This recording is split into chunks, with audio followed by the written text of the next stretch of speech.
Hi everybody, my name is Regular Girl. Welcome to Cafe Psyche, and today I want to talk about something called toning. Basically, you're just going to make a sound with your voice, and you're going to try and make the sound come from the center part of your body, diaphragm, and you're going to pick that sound that comes, it's called the tessitura, really, that's the Italian term, that comfortable place in your vocal range. You don't have to pick a particular note to start off, but you do need to make a large sound and hold it there. And I would suggest using or oh.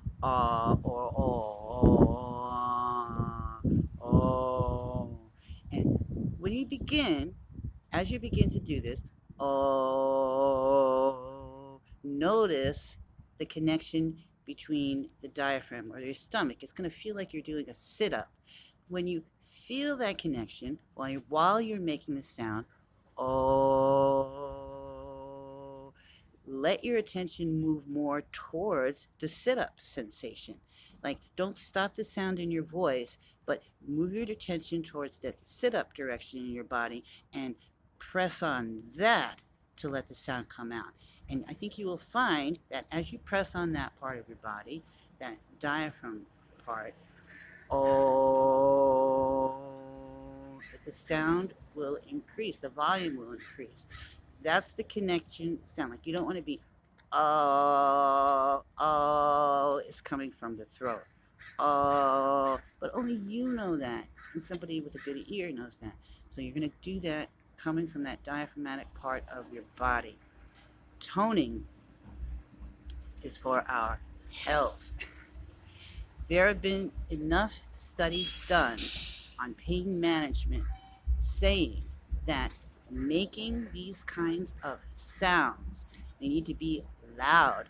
What you're going for is going to go to loud, but there have been enough studies to show and conclude that they have an impact, a positive one, on pain management.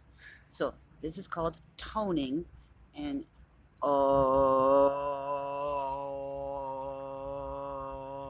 you're going to start off with that sound. It doesn't need to be a pretty sound, but it needs to not be coming from the inside of your throat. So I learned about this by reading some articles written up on the conclusions that they made about how sounds, self-produced sound that the patient makes, how great it is in pain management, yet it isn't talked about anywhere. I am in real pain management programs. People don't talk about it. I guess it would be under the music therapy category, but see, I have complaints about how that all worked out too with the music therapy people, because really what you get, if you ever get any music therapy that any kind of medical insurance is going to pay for, is some very, very young person coming around strumming a guitar. That's their music therapy for you. I say, hey, not good enough, not nearly good enough. Do you know how many other ways that we can use and apply music in our lives? But even if we just focus on physical health, that we're just going to talk about physical health and the impacts that sound produced by our own bodies, how that affects our health, and how we can learn more how to be in control of it and use and manage it. But just recently, I have some stuff that happened that was just absolutely blew my mind.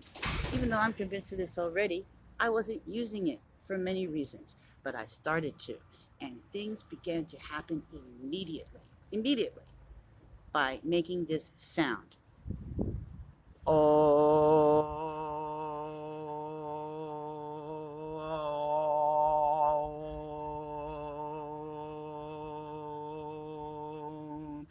it's called toning. Now that's my tone. That's my tessitura. It's not maybe going to be yours. Yours is not supposed to sound like mine, and only you can feel it. It's a sensation. You can feel the vibration of the sound go moving around in your whole body. It's like you become a big singing bowl yourself, you see? And I want to try and secularize it a little bit, just so that more people are open to the idea, because I'm telling you, it works. It's amazing. So that's a little bit about toning. Now, I learned about toning, I would say, at least 30 years ago. 20 for sure is when I read the studies that had to do with pain management, and I myself was not dealing with pain yet at the time. I was just seriously considering being a music therapist. But, God, I lost my train of thought. I hate when I do that. Um, well, anyway, that's it maybe for today. I'm trying to figure out, see if I had better equipment. I guess I maybe need a computer. I really do, that has more storage space and a place to work. That's what I'm doing over here today. I'm doing a little work. I had to clear out a lot of storage space here in order to be able to use and make this. But, oh, that's right. It's not your tessitura. It's not my tessitura. Tessitura, Tessitura. It's an Italian word, and it means it's like a sort of our sweet spot in our own voice. It's that place that's comfortable to produce sound, whatever register or pitch that is. It doesn't matter. But mine that's happening now is more, you're going to feel yourself. It needs to be a comfortable place in your voice so that you can let go and be more about producing a sound that is open-throated, which reminds me of the open-throated Tuvan singers from Tibetan Buddhism. So I've done that too. It's called open-throated singing. And what that is that if you are in tune enough or relaxed enough, you can produce two sounds coming out of your voice at the same time. Yeah, you can. I know, it's pretty amazing. It's pretty unbelievable. And the way that I had to access it, and this is useful when you're just studying vocal technique too, is to lay flat on the floor.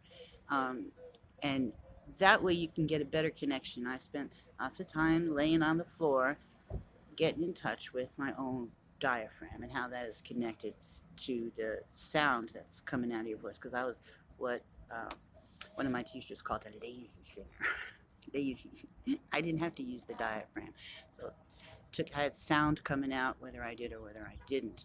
But that was kind of to my own detriment. So anyway, it's about this connection with the diaphragm. That's where the sound is coming from, and that will open up the throat. And my point here is that if you open it enough, it's a vocal cord.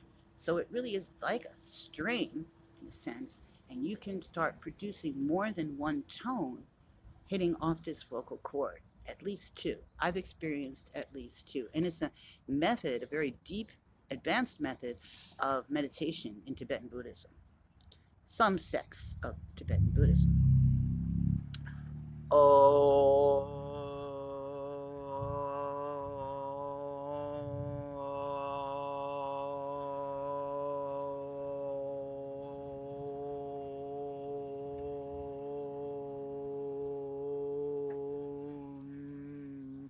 Like that.